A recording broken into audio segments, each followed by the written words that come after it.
రక్షకుడైనటువంటి యేసుక్రీస్తు వారి పరిశుద్ధ నామములో కూడా వచ్చిన ప్రతి ఒక్కరికి వందనములు. దేవుడు అనుగ్రహించినటువంటి గొప్ప మహాకృపను బట్టి మనం ఈరోజు దేవుని సన్నిధిలో కూర్చొని ఉన్నాం. ఈరోజు మనము చెప్పుకోబోయేటువంటి ఒక అంశము జ్ఞాపకము చేసుకొనుము. దేవుడు మన విషయంలో చేసిన ప్రతి దానిని జ్ఞాపకము చేసుకుంటాం. అంటే ప్రతి ఒక్క సందర్భంలోనూ నేను చెప్తూ ఉంటాను, దేవుడు అనుగ్రహించిన ప్రతి విషయాన్ని మనం జ్ఞాపకం చేసుకుంటూ ఉండాలి. దేవుడు చేసిన మేళ్ళని జ్ఞాపకం చేసుకోవాలి. దేవుడు మన జీవితంలో చేసిన ప్రతి విషయాన్ని జ్ఞాపకం చేసుకోవాలని చెప్పి నేను చెప్తూ ఉంటాను. అయితే ఈరోజు ఇంకొంచెం బాగా దీర్ఘంగాను లోతుగాను ఇంకా ఏమి తెలుసుకోవాలి, ఏమి జ్ఞాపకం చేసుకోవాలనేటువంటిది మనం ఈరోజు చూడబోతున్నాం. అయితే మొదటిగా ద్వితీయోపదేశ కాండము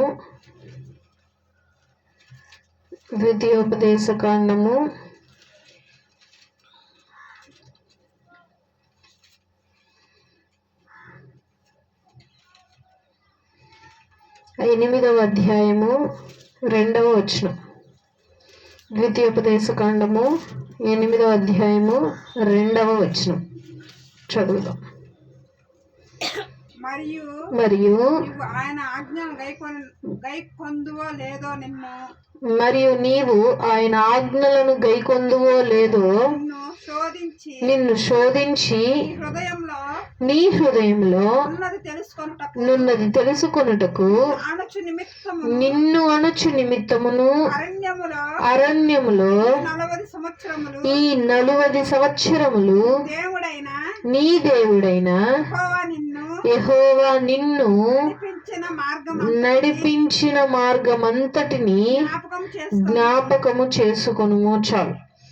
యెహోవా దేవుడు ఐగుప్తులో ఇజ్రాయేలీలు పడిన శ్రమకి, కష్టానికి, వారు 500 ఏళ్ల దాకా బానిసత్వం అనుభవిస్తూ ఉన్న టైంలో దేవాది దేవునికి వీళ్ళు ప్రార్థన చేస్తారు. ప్రార్థన చేస్తూ వీళ్ళు అడుగుతారు, ఈ బానిసత్వం నుండి మమ్మల్ని విడిపించండి దేవా అని ప్రార్థన చేస్తే అప్పుడు దేవుడు మోషే అనేటువంటి ఒక వ్యక్తిని పంపించి అతని ద్వారా వీరిని తీసుకువెళ్ళి వీరి సొంత దేశానికి తీసుకువెళ్తాడు.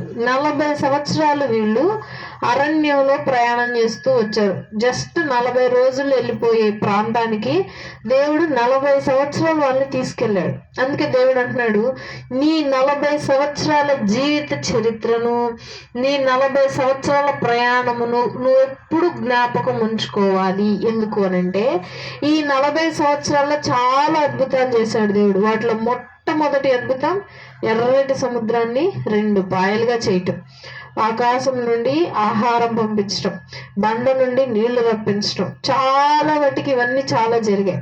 సో ఈ విధమైనటువంటివి నువ్వు ఎప్పుడు మర్చిపోకూడదు. వీటిని నువ్వు జ్ఞాపకం తెచ్చుకుంటూ ఉండాలి. అంటే అర్థం ఏంటి అని అంటే మన జీవితంలో కూడా మనం పుట్టినది మొదలుకొని ఇప్పుడు ఉన్నంత వరకు మన జీవితంలో దేవుడు చేసిన ప్రతి ఒక్క కార్యమును మనము జ్ఞాపకం చేసుకుంటూ ఉండాలి. ఇదే ద్వితీయోపదేశ కాండంలో 5వ అధ్యాయం చూద్దాం. 5వ అధ్యాయము 15వ వచనం. 5:15. నీవు ఐగుప్తు దేశమందు దాసుడవై ఉన్నప్పుడు నీ దేవుడైన యెహోవా బాహుబలము చేతను చాచిన చేతి చేతను నిన్ను అక్కడ నుండి రప్పించునని జ్ఞాపకము చేసుకొనుము. అందుచేతను విశ్రాంతి దినము ఆచరింపవలెనని నీ దేవుడైన యెహోవా నీకు ఆజ్ఞాపించెను. చాలు. నేను ఇందాక చెప్పాను, దాసరికం అనుభవించినటువంటి ఇజ్రాయేలీలు ఐగుప్తు దేశంలో దాసరికాన్ని అనుభవించి తర్వాత వీళ్ళు సొంత దేశానికి వచ్చేస్తా 500 ఏళ్ల తర్వాత. అంటే ఇప్పుడు నేను ఇక్కడ దాసరికాన్ని అనుభవిస్తే నా పిల్లల పిల్లల పిల్లల పిల్లలు ఎప్పుడో తరం వాళ్ళు వెళ్ళారు అనమాట వేరే దేశానికి. అంటే ఆ తరం అంతా బానిసత్వాన్ని అనుభవించింది.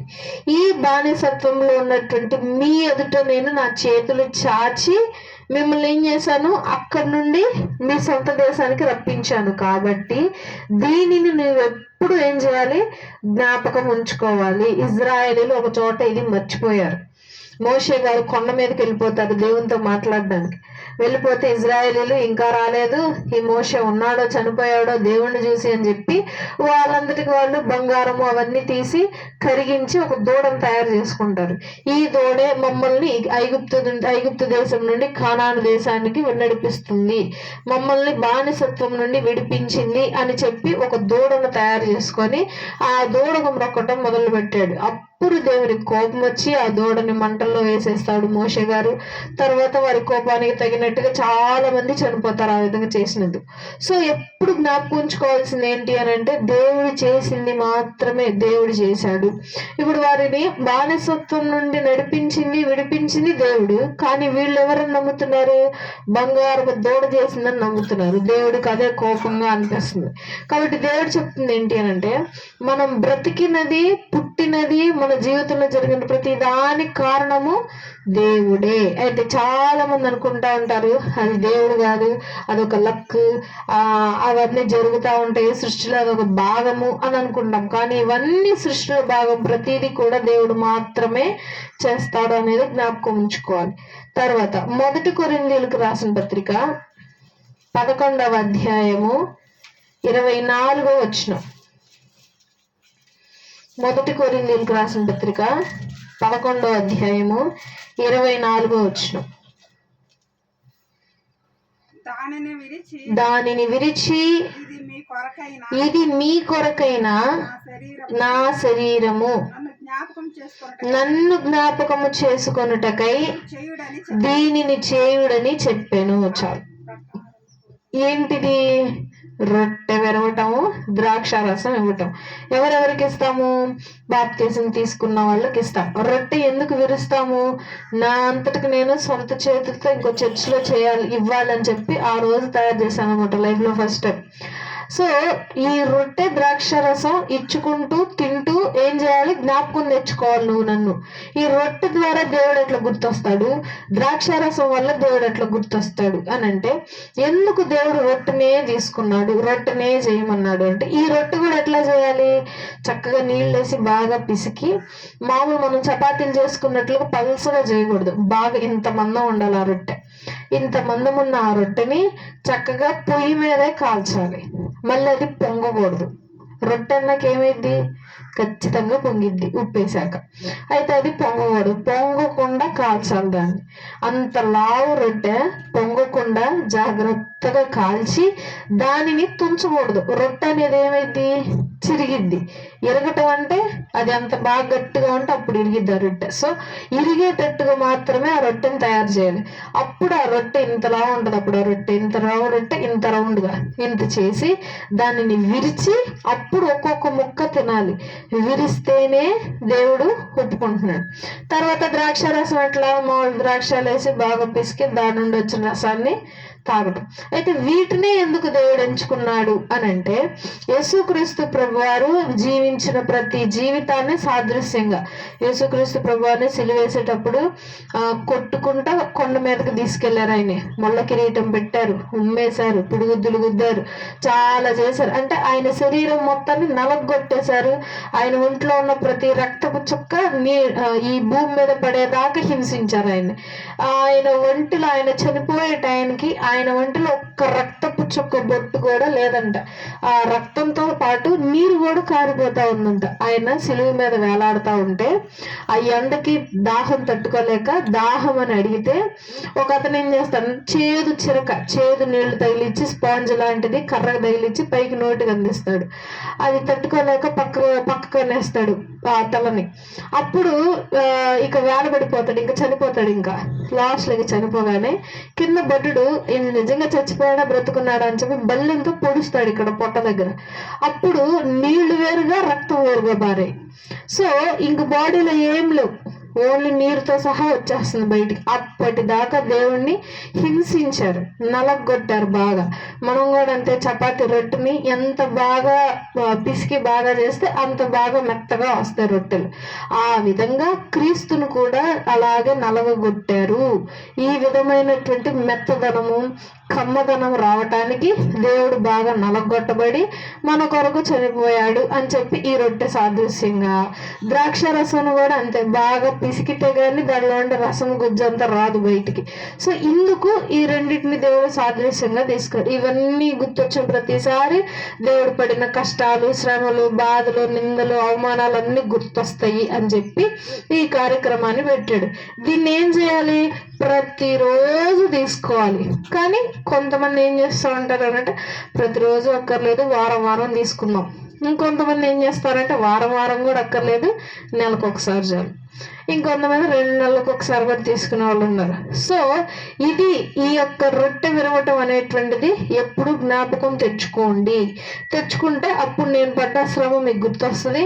నేను పడ్డ శ్రమ మీకు గుర్తొస్తే మీరు నన్ను ప్రేమిస్తారు, నా యందు భయముతోను భక్తితో ఉంటారు అని చెప్పి దేవుడు తెలియజేస్తా ఉన్నాడు. ఇంకో వాక్యం చూద్దాం. ప్రకటన గ్రంథము 2వ అధ్యాయము 5వ వచనం. ప్రకటన గ్రంథము 2వ అధ్యాయము 5వ వచనం.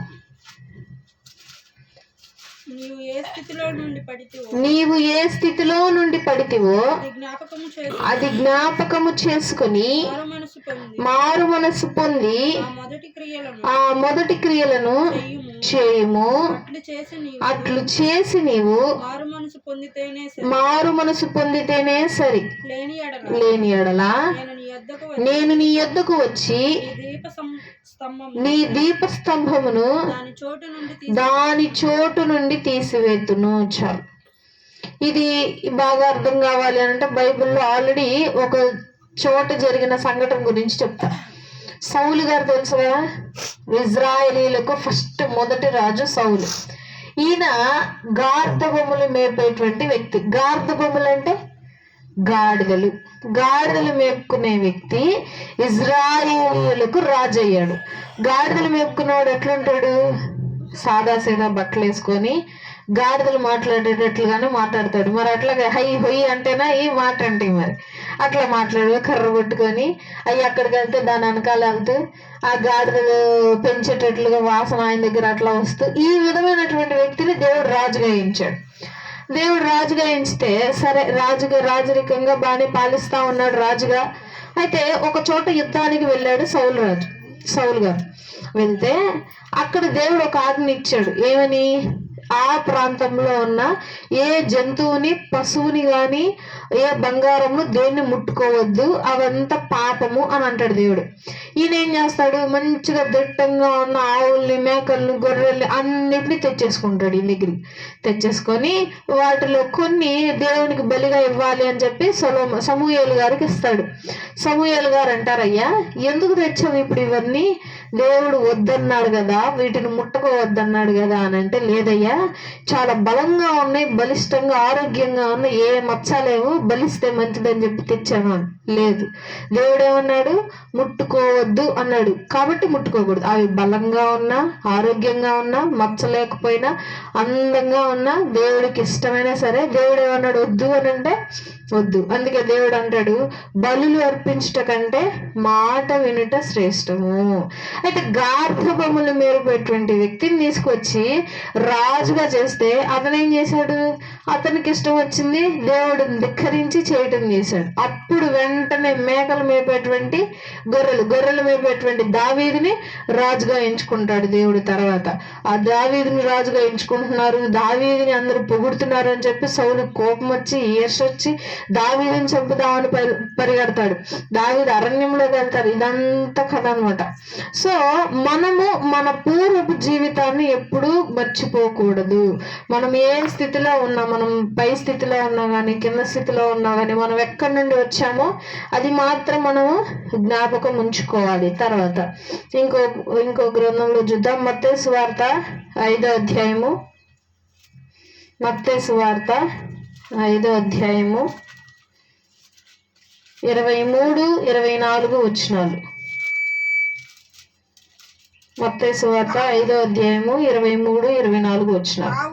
కావున నీవు బలిపీఠమునొద్ద అర్పణ నర్పించుచుండగా నీ మీద నీ సహోదరునికి విరోధమేమైనా కలదని అక్కడ నీకు జ్ఞాపకం వచ్చిన ఎడలా అక్కడ బలిపీఠం ఎదుటనే నీ అర్పణము విడిచిపెట్టి మొదట వెళ్ళి నీ సహోదరునితో సమాధాన పడుము, అటు తర్వాత వచ్చి నీ అర్పణను అర్పింపుము. చాలు. పాత నిబంధనల ప్రకారం అర్పణలు అర్పించాలి, బలులు అర్పించాలి. ఇప్పుడు సపోజ్ ఎగ్జాంపుల్ గా నేను బలి అర్పించడానికి ఏం చేశాను, ఒక గొర్రె పిల్లని తీసుకొచ్చాను. యాజకుడు ఉన్నాడు ఎదురు. అట్లా బలి అర్పించడానికి అట్లా గొర్రెని పెట్టా. నాకు సడన్ గా గుర్తొచ్చింది, ఏమని, అయ్యో మా చెల్లెలతో నేను గొడవ పడ్డానే, తప్పు నాదే, అయినా సరే నేనే గొడవ పడ్డాను, అట్లా థాట్ ఒకటి వచ్చింది. అయితే అయిందిలే అని చెప్పి అర్పణ మాత్రం ఇవ్వద్దు. నువ్వేం చేయాలి, నీకు గుర్తొచ్చిన వెంటనే వెళ్ళిపోవాలి నీ చెల్లెల దగ్గరికి, నీ బంధువుల దగ్గరికి, మిత్రుల దగ్గరికి, ఎవరి దగ్గరికి అయితే నీకు కలహం ఏర్పడిందో వాళ్ళ దగ్గరికి వెళ్ళిపోయి వాళ్ళతో సమాధానపడి వాళ్ళతో క్షమించమని అడిగి ఇద్దరు ఫ్రెండ్స్ అయిపోయి దగ్గరైపోయాక అప్పుడు వచ్చి మళ్ళీ నీ అర్పణని అర్పించాలి. ఇది మాత్రం ఎప్పుడు గుర్తుంచుకోవాలి. సో అదే అర్పణ కొత్త నిబంధనకు వచ్చేసరికి ఏమవుతుంది, మనం ప్రార్థన చేసేటప్పుడు ప్రతిసారి, మనం దేవుని సన్నిధికి వచ్చినప్పుడు ప్రతిసారి మనం ఏం చేయాలి, ఫస్ట్ మనకి ఇది కావాలి అని అనుకున్నప్పుడు మనం చేసింది ఒప్పుకోవాలి. మనకు ఎగ్జాంపుల్ గా నాకు ఈ జీవితం కావాలి అని అనుకుంటే మన జీవితంలో చేసిన తప్పులన్నీ ఒప్పుకుంటే అప్పుడు దేవుడు తిరిగి ఇవన్నీ ఇస్తాడు. సో వీటిని ఎప్పుడు జ్ఞాపకం ఉంచుకోవాలి. తర్వాత యెహోషువ గ్రంథము 1వ అధ్యాయము, యెహోషువ గ్రంథము 1వ అధ్యాయము 12-13 వచనాలు. యెహోషువ గ్రంథము 1వ అధ్యాయము 12-13 వచనాలు.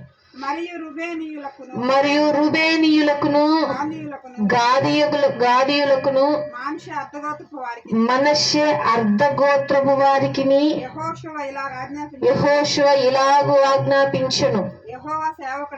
యెహోవా సేవకుడైన మోషే నీకు ఆజ్ఞాపించిన సంగతి జ్ఞాపకము చేసుకొనిడి. ఎట్లనగా మీ దేవుడైన యెహోవా మీకు విశ్రాంతి కలుగజేయుచున్నాడు. ఆయన ఈ దేశమును మీకిచ్చును. చాలు. ఇజ్రాయేలీలకు ప్రతిసారి గుర్తు చేయాల్సి వచ్చేది, నువ్వు నీ దేవుడు చేసిన ప్రతిదీ జ్ఞాపకం ఉంచుకో, జ్ఞాపకం తెచ్చుకో అని చెప్పి. ఇక్కడ మళ్ళీ యెహోషువ గారు గుర్తు చేస్తా ఉన్నారు ఇజ్రాయేలీలో కొన్ని గోత్రాలకి, ఏమని, మిమ్మల్ని ఇక్కడ దాకా తీసుకొచ్చిన మోషే ఉన్నాడు చూసారు, ఇంకొంచెం దూరం వెళ్తే మీరు వెళ్లాల్సిన ప్రాంతం వచ్చేసింది. ఆ ప్రాంతం దగ్గరికి తీసుకువెళ్ళే దేవుడు మోషే ద్వారా కొన్ని ఆజ్ఞలు మీకు ఇచ్చాడు. సో వాటిని ఎప్పుడు మీరు మర్చిపోకూడదు. వారికి 10 ఆజ్ఞలు, ఇంకా ఆజ్ఞలు ఉన్నాయి, కానీ మనకు ఒకే ఆజ్ఞ, 2 ఆజ్ఞలు మనకి. ఒకటి, నిన్ను వల్ల నీ పొరుగు వారిని ప్రేమించాలి. ఇంకొకటి, దేవునితోనూ మనఃపూర్వకంగాను దేవుణ్ణి సేవించాలి, ఆరాధించాలి. ఈ 2 ఆజ్ఞలు మనం పాటిస్తే మనం డైరెక్ట్ గా పరలోకానికి వెళ్ళిపోవచ్చు. ఈ యొక్క ఇజ్రాయేలీలు ధర్మశాస్త్రంలో చెప్పినట్లుగా చేస్తే డైరెక్ట్ గా క్రీస్తు దగ్గరికి వెళ్ళొచ్చు.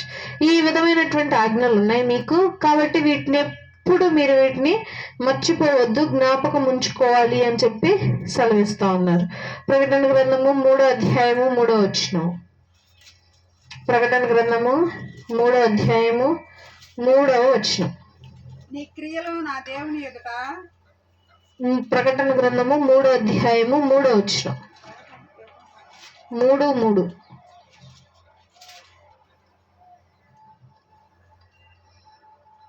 ప్రకటన గ్రంథము 3వ అధ్యాయము 3వ వచనం.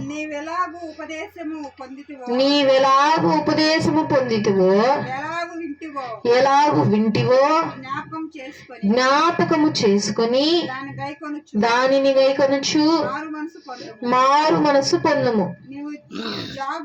నీవు జాగరుడవై ఉండని ఎడల నేను దొంగ వలె నేను దొంగ వలె వచ్చేదను, ఏ గడియను మీ మీదకి ఏ గడియను మీ మీదకి వచ్చేదను తెలియనే నీకు తెలియనే తెలియదు. చాలు. మీరు విన్నటువంటి ప్రతి దైవ కార్యములు గూర్చి మీరు ఏం చేయాలి? జ్ఞాపకం ఉంచుకోవాలి. లేదు మీరు జ్ఞాపకం ఉంచుకోకుండా ఇష్టానుసారంగా ఉంటే నేను ఎలా వస్తాను? దొంగ వల్ల మీ మీదకి వస్తా. ఎప్పుడు వస్తానో తెలీదు. కాబట్టి జాగ్రత్త పడి ప్రతి విషయాన్ని జ్ఞాపకం తెచ్చుకోండి. సో ఇక్కడ మనం జ్ఞాపకం తెచ్చుకోవాల్సిన ప్రతి విషయాలు ఏంటి అని అంటే, దేవుని ఆజ్ఞలు జ్ఞాపకం తెచ్చుకోవాలి. మన పూర్వ జీవితం మనం ఎట్లా బతుకామో జ్ఞాపకం తెచ్చుకోవాలి. మనం చేసే ప్రతి కార్యక్రమాన్ని జ్ఞాపకం తెచ్చుకోవాలి. దేవుడు మనల్ని నడిపించిన విధానాన్ని, మార్గాన్ని కూడా మనం జ్ఞాపకం తెచ్చుకోవాలి అని చెప్పి ఈరోజు దేవుడు మనకు సెలవిస్తా ఉన్నాడు. అయితే అందరి తలల నుంచి కళ్ళు మూసుకున్నట్లయితే చిన్న ప్రార్థన చేసుకుందాం. మమ్మల్ని ఎక్కువగా ప్రేమించిన మా ప్రియ పరలోకపు తండ్రి, నిలిచేటువంటి గొప్ప దేవుని బట్టి సమను బట్టి వందనాలు, స్తుతులు, స్తోత్రం తండ్రి ప్రభువా. ఎంతో మంది రోజులకు నశించుకొచ్చిండగా మీరు మమ్మల్ని అలాగ చేయకుండా ఇప్పటికే సజీవులకు ఉంచారు. వందనాలు, స్తుతులు, స్తోత్రం. నా తండ్రి ప్రభా, ఈ రోజు జరిగేటువంటి కార్యక్రమాలు ఆదరణని ఎంతవరకు అధ్యక్షత వహించారు మీరు కృతజ్ఞతలు. నా తండ్రి ప్రభా, విన్నటువంటి వాక్యమును బట్టి మీ కృతజ్ఞతలు. ఈరోజు మేము నేర్చుకున్న విధానం బట్టి మీకు స్తుతులు. అయ్యా, విన్నటువంటి వాక్య భాగం ఎక్కడ మర్చిపోకుండా నా తండ్రి ప్రభా, మేము హృదయంలో మేము భద్రంగా దాచుకున్న కృపను మాకు అనుగ్రహించండి. నా తండ్రి ప్రభా, నేను ప్రతిదినము ప్రతి క్షణము అనుదినము మేము జ్ఞాపకంలో తెచ్చుకున్న తండ్రి, నేను భయముతోను భక్తితోను మేము వెలుగుటకు కృప చూపించండి, సహాయం చేయండి. కుడి వచ్చిన ప్రతి ఒక్కరిని మీరు జ్ఞాపకం చేసుకోండి, దీవించండి, ఆశీర్వదించండి. నా తండ్రి ప్రభా, కావాల్సిన ప్రతి ఒక్క అవసరత ప్రతి ఒక్కరికి అనుగ్రహించండి. సంఘంలో ఉన్న వారికి కావాల్సిన తండ్రి ప్రభా ప్రతి ఒక్క అవసరత మీరు పేరు పేరున తీర్చిదిద్దామని, ప్రతి ఒక్కరిని మీ యొక్క సాక్షులుగా నిలబెట్టమని. నా తండ్రి, ఈ రోజు జరిగిన పరిచయాలు తోడుగా ఉన్నారు, మీ కృతజ్ఞతలు. అయ్యా, ఇంకొక చర్చకు ప్రయాణం వెళ్ళవచ్చుండగా రాకపోకలు మీరు తోడుగా ఉండి సహాయం చేయండి. వాతావరణ విషయంలోను, ఆహార విషయంలోను, ఆరోగ్య విషయంలోను తోడుగా ఉన్న విధానం బట్టి మీకు స్తుతులు చెల్లించుకుంటున్నాం. అయ్యా, జరగబోయేటువంటి కార్యక్రమాలు మీ చేతులకు అప్పగిస్తున్నాం. అయ్యా తండ్రి, ప్రతి ఒక్కరి తండ్రి ప్రభా పరిశుద్ధంగా తండ్రి ప్రభా నీకు ఘనంగాను ప్రతి ఒక్క కార్యక్రమం జరుగుటకు సహాయం చేయండి. ఇట్టి విధమైనటువంటి కార్యక్రమంలో ఎన్నో తండ్రి ప్రభా ఎన్నో ప్రాంతంలో మేము జరిగించటకు మా కృప చూపించండి, సహాయం చేయమని ఏ శ్రమ పెట్టి అడిగి వేడు కొంచెం ప్రార్థిస్తున్నాం తండ్రి. ఆమేన్. మా తండ్రి దేవుని ప్రేమ, కుమారుడైన యేసుక్రీస్తు ప్రభువు కృప, పరిశుద్ధాత్మ సహవాసము మనందరికీ ఎల్లప్పుడూ తోడే నడిపించును గాక. ఆమేన్. అందరికీ వందనాలు.